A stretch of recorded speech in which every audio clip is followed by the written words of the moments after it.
Welcome everybody to Forza Horizon 5, and today we're taking a look at the 2016 Lamborghini Centenario.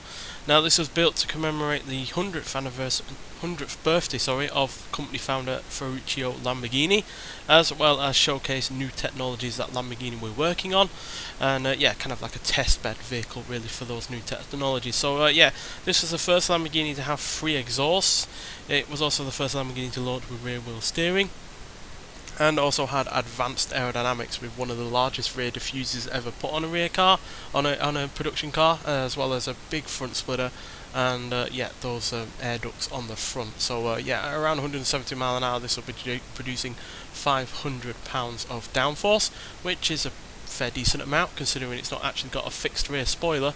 And it's overall a very, very great looking vehicle. Quite frankly, it's the kind of vehicle you'd expect Lamborghini to be making. So it's based on the Aventador, but only 40 of these were actually produced compared to the Aventador, which had many more than that. So fantastic looking car, and they've done a fair old amount in terms of upgrades as well over the Aventador that it's based on. For instance, it has a 123 pounds less in the way of weight, so it now weighs 3,693 pounds, which I know is still quite a lot, but yeah, that is definitely at least a welcome amount of lack of weight over the Aventador. And it's got more power as well from its really rather gargantuanly sized V12 engine at 6.5 litres, and it now has 759 horsepower and 508 pounds-feet of torque. So that's about the same torque, but it does have 59 horsepower more than the Aventador. So lack of reduction in weight, more downforce, which is means more handling, and more power as well. Overall means that this is a faster car in terms of pure handling and in terms of acceleration over the Aventador, especially the base version from 2012. So and this was the cover car for Forza Horizon 3, which is why I'm looking at it, because it's just currently the 10th anniversary of the Forza series. So like with the Dodge Viper, I figured I'd give at least a couple of the cover cars a review that I haven't looked at before. So let's nonetheless get out onto the open road and see what this car can do.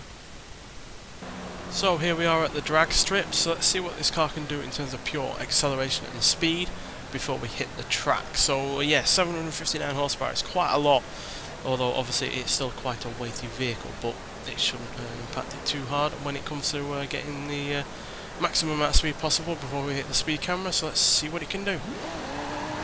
So it got a great launch,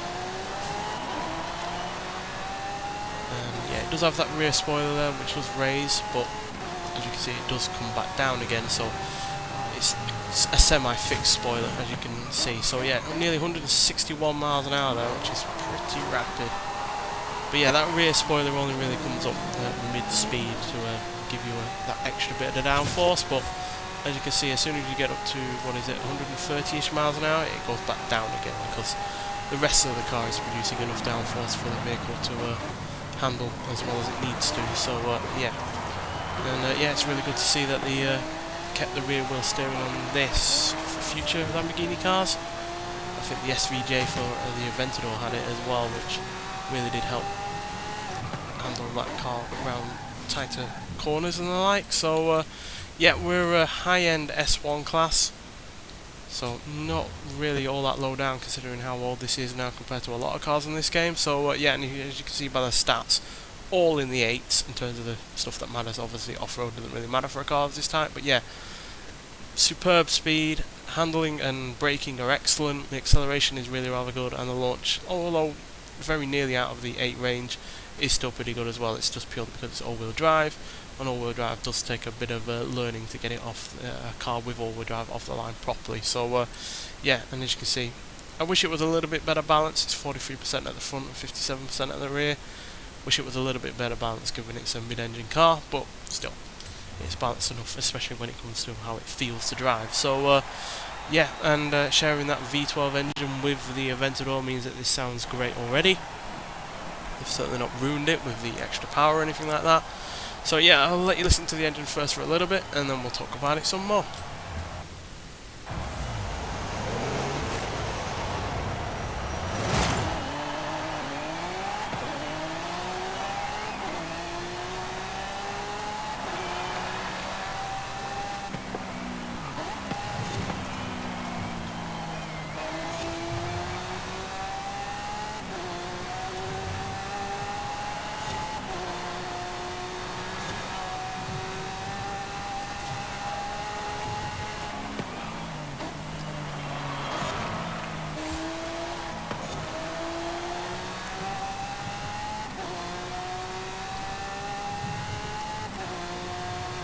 yeah, it sounds glorious, just like pretty much every Lamborghini V12 has sounded glorious, so no surprises there.